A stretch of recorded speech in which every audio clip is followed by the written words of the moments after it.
Jackass Best and Last is the latest and likely final film in the Jackass franchise.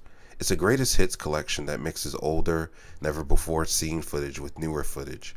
And as a lifelong Jackass fan, it all feels a little bittersweet. I was never old enough to see any of the other movies in theaters growing up, so when I had the chance to see this one, I went to a fan screening. Having done that, I can safely say the movie did live up to the hype.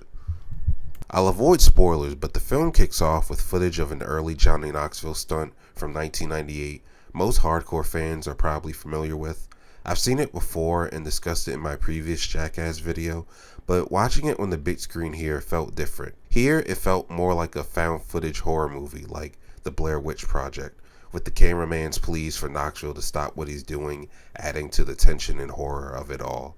I think it's an incredible accomplishment for a movie like this because it's not scripted. From there, we move on to a mix of older and newer footage, with some of it filmed as recently as this year. I'll admit that I was a bit disappointed at seeing the older footage here, even if it was advertised beforehand, but since the film is a send-off for the franchise, it did feel important. It felt like I was taking an old trip down memory lane with some friends before saying goodbye to them forever. Plus, seeing them with an audience made it feel more interesting and memorable. Now, in terms of what's actually shown in these stunts, I won't say, again, spoilers, but I will say that Bam Margera is here in the new footage. His segment was really great, and it sucks that the beef between him and the cast is what kept him from really returning. As for the rest of the film, be warned, it does get gross, really gross.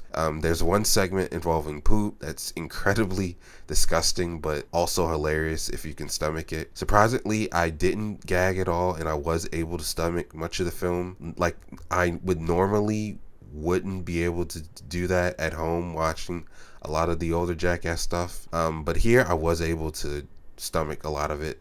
But even then, I still had to look away at some moments because of how disgusting it got. And all I can say is poor Poopies.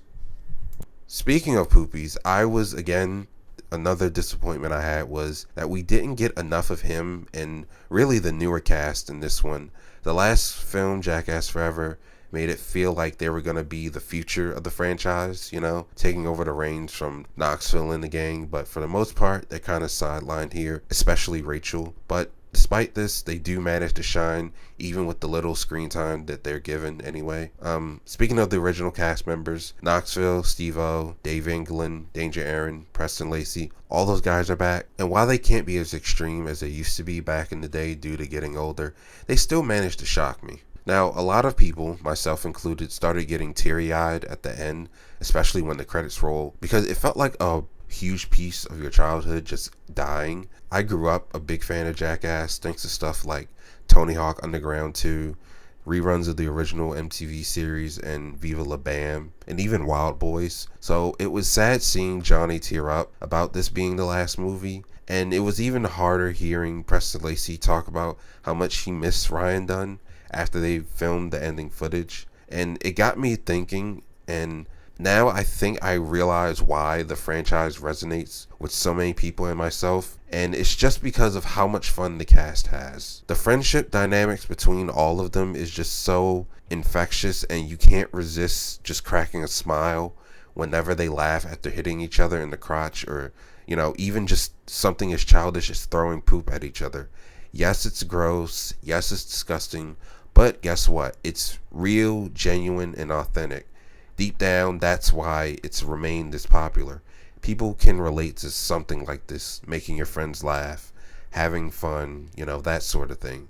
At a time like this where, everything just seems to be getting worse everywhere, watching others have a good time can be a bit inspiring, even if it is the last time you'll see them.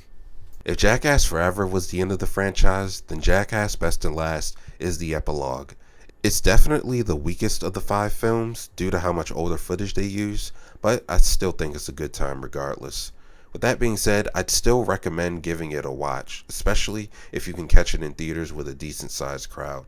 I think it's got something for everyone. For the longtime fans, you'll enjoy new and never before seen footage, while others new to the franchise will get introduced to its history through the older footage shown, making it the perfect entry point for new fans. We may not be getting any more Jackass movies, but I'm glad the cast was able to deliver one final one before riding off into the sunset.